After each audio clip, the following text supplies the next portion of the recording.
So we're talking about the MOU and the loan documentation. This document is not necessary to have in a loan document format. You can also have it in an MOU, a memorandum of understanding. This is another piece of the offering documents. Why is it important, or what is this? Is your first question.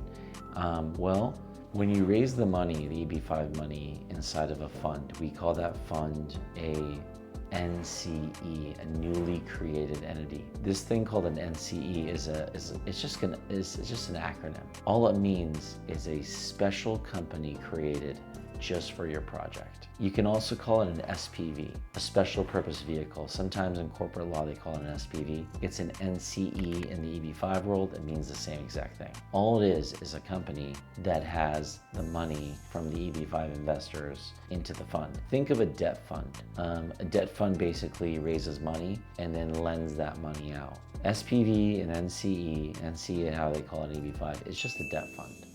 EB-5 is practically just a debt fund. You're bringing in EB-5 investors' money into a pool, and then you're lending it to a third party.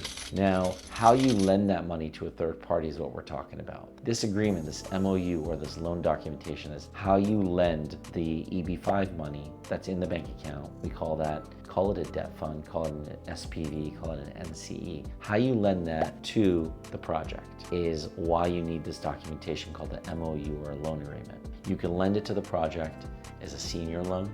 You can lend it to the project as a mezzanine into the actual project that's creating the jobs. So what we're talking about here is how you take this fund and you invest it into a separate project. And the project that we're talking to is the JCE. In EB-5, they use the word JCE, job creating entity. All that is the company that's using the money. So to make it really simple, the JCE is the company that's building the hotel, that's building the apartment, that's building the commercial structure. All they're doing is using the EB-5 money to build. That's a JCE, it's a job creating entity. But you're gonna see this thing pop up in different documents. It's gonna say JCE and you're gonna think, what is that? It's the job creating entity. So the NCE, which is the fund, the debt fund, is gonna give the money to the JCE. And that relationship between the NCE and the JCE could be a loan relationship, a lending, and that loan relationship could be a senior loan, which is a priority loan.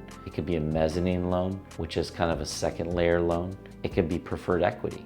But that relationship is determined by an MOU, a memorandum of understanding. It's just a simple letter that says, here are the terms between the two parties. If you wanted to turn the MOU into a more profound document, you'd either turn it into a loan document, which is sometimes done before the offering package is created. But like I said, the 956 application does not need an actual loan agreement done. All it needs is an MOU. You can do the loan agreement later as you're raising the money.